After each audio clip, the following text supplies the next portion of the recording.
Баршаңызға сәлем достар. Бүгін мен осындай өте дәмді болып шығатын пончик дайындайтын боламыз. Видеоның соңына дейін қараңыздар. Ең алдымен біз суымызды құйып аламыз.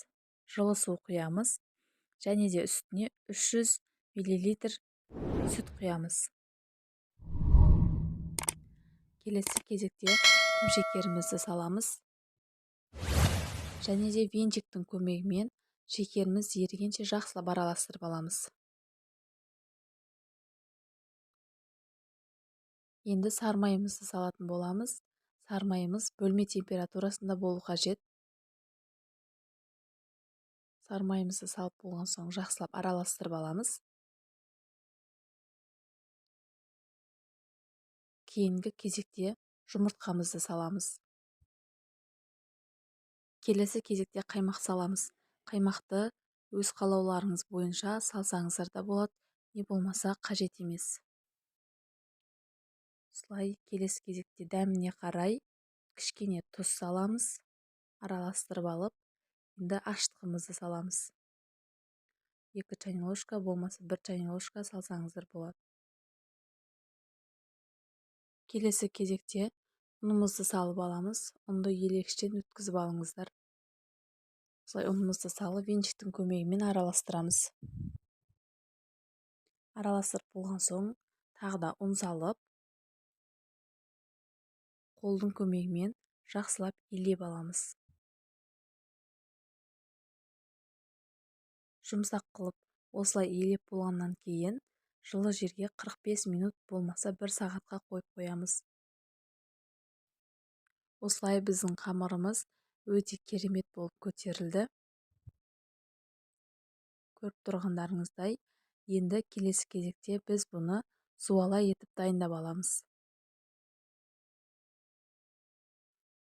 Осылай кішкене домалақ қылып алып, оны оқтаудың көмегімен жайып аламыз.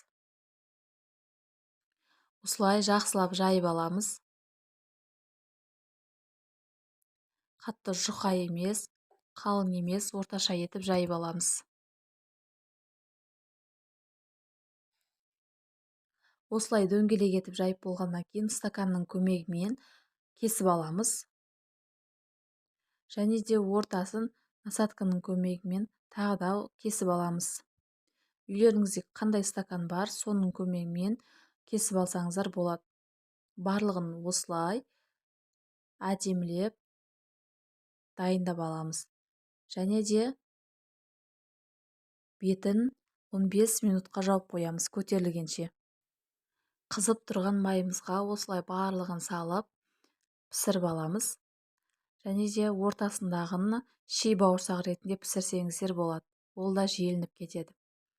Осылай барлығын қызартып пісіріп аламыз. Қатты отта емес, орташа отта пісіріңіздер. Барлығын пісіріп болғаннан кейін бұны суытып аламыз. Ендігі кезекте біз әсемдеуге кірісеміз.